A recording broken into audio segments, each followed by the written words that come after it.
Hi, everyone, and welcome to my presentation on the program evaluation I did for Lakeside Middle School.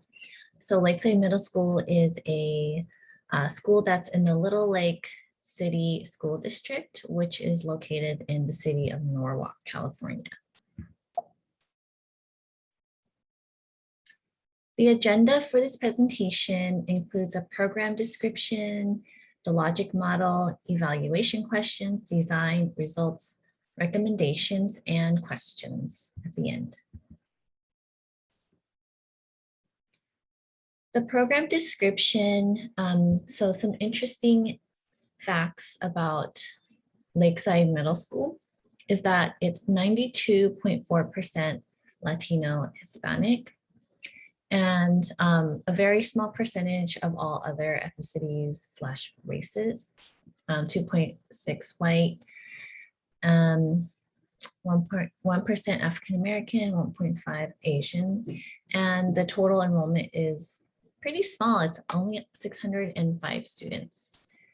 The main participants of the program are the school counselor, who is there half-time Tuesdays and Thursdays, and of course the students of Lakeside, the administration, and there's also a district counselor there. The goals of Lakeside Counseling Program are for students to become lifelong learners, for the program to create a very safe environment for all students, and to use data and evidence-based practices. The main components of the program are direct and indirect services that include individual and group counseling. There are no tier 1 lessons, but instead of the lessons, they do school-wide events during lunch. And a lot of the individual counseling consists of risk assessments, support plans, and they just recently started a LGBTQ affinity group. And here's the logic model that I created for Lakeside Middle School. It includes the mission of the counseling program. So the inputs include the staff, which is basically one half-time counselor who does mostly social emotional counseling.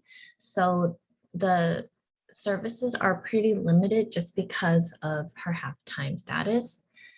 And the funding is through LCAP.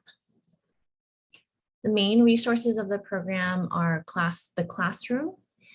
They have actually a pretty nice space with a bunch of corners and stations for students to go and spend time, like with doing fidgets, doing art, Play-Doh.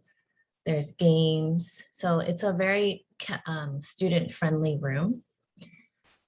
The district provides a social worker for students. And of course, there's plenty of supplies, technology through PowerSchool, Google Classroom.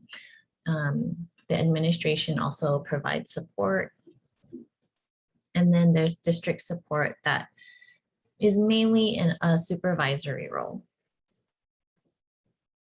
So I won't go through the entire logic model, but you can take a look at it and see kind of where the goals are and the outcomes are in relation to the activities and the outputs.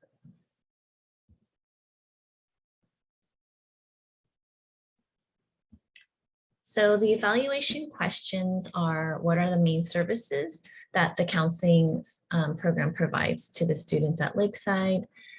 How does the counseling program measure the effectiveness of their services? And how do the stakeholders collaborate with the program?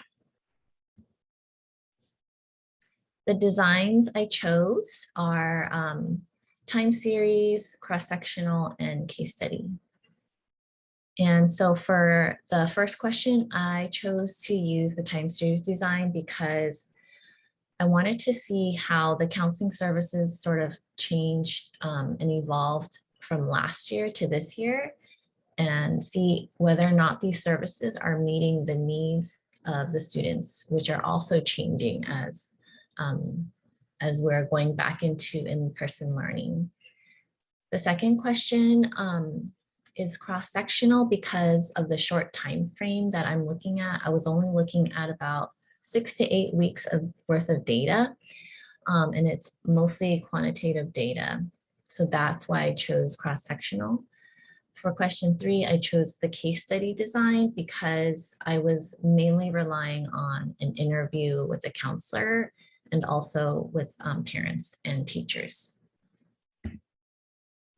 So the results of the first question, I found themes in the interview, and I found out from interviewing the school counselor that most of the services go to individual and group counseling in terms of the direct services. A lot more group counseling happening this year with a ratio of 70-30 for group to individual. The counselor created a couple presentations on anti-bullying and gratitude, which are part of the counseling themes for the month of October and November. And she emailed them out to the teachers, hoping that they would show all the videos. And this is supposed to serve as like her tier 1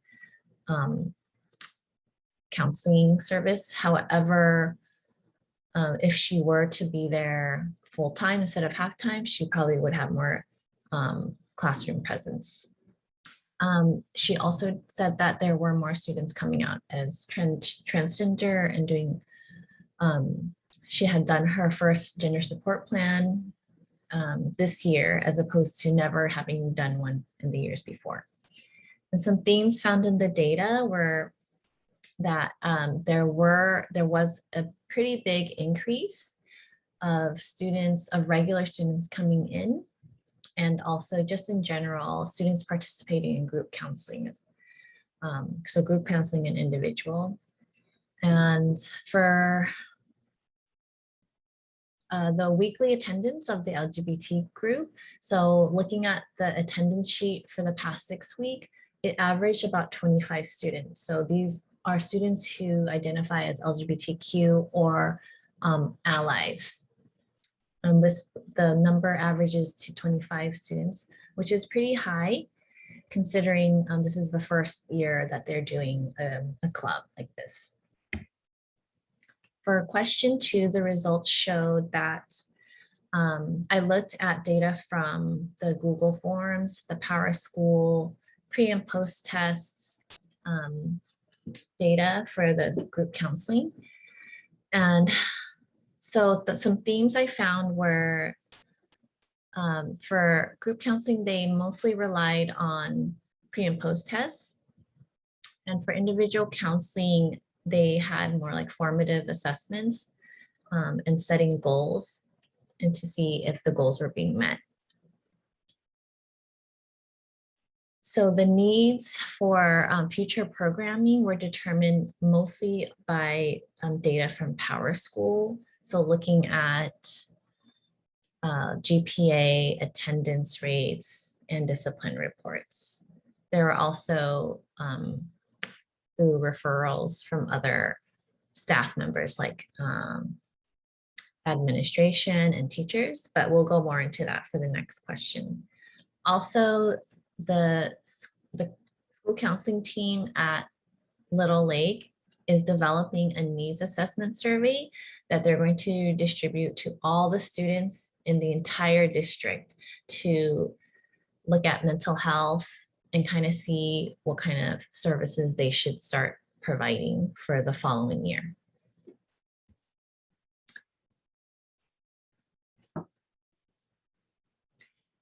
For question 3, how do the stakeholders collaborate with the counseling program? The main collaborators with the program are the assistant principal and the principal.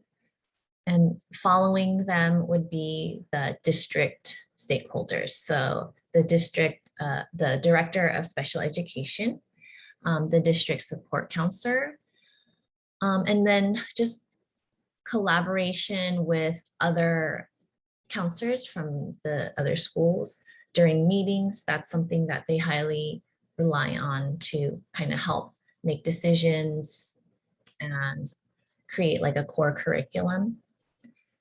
The counselor mentioned that half of the teachers demonstrate support, but that of the other half of teachers don't seem to be supportive of the counseling program. Also, the counselor identified 3 main teachers who are more actively involved through the All-Stars Club as mentors, through consultations and referrals.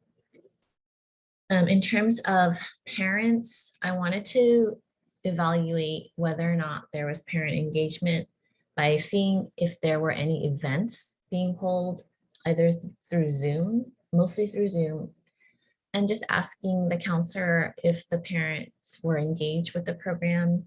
However, the results were that there were no parent event outreach events, and there was hardly any parent engagement. So that is the main takeaway for this question. So my recommendations mostly fall under parent engagement and stakeholder engagement, but also being able to dedicate just 1 day per month to go into the classroom to introduce yourself to the students and expose the counseling program to them, I think would help the students understand who the counselor is, what kind of services are provided, and really just help encourage more students to go in and seek counseling. The second recommendation is to continue collaborating with the rest of the counselors in the district to continue this initiative of the needs assessment survey that they're working on. The third one is to hold a parent outreach event through Zoom to provide parents with information and resources, or just making the counselor known to the parents. Also, sending home an end of the semester or end of the year report to parents about the counseling program services, some of the data that they've gathered from their services, and what are some of the intervention outcomes as a result of the services. So please let me know if you have any questions, and thank you so much for listening in to my presentation. Have a great evening.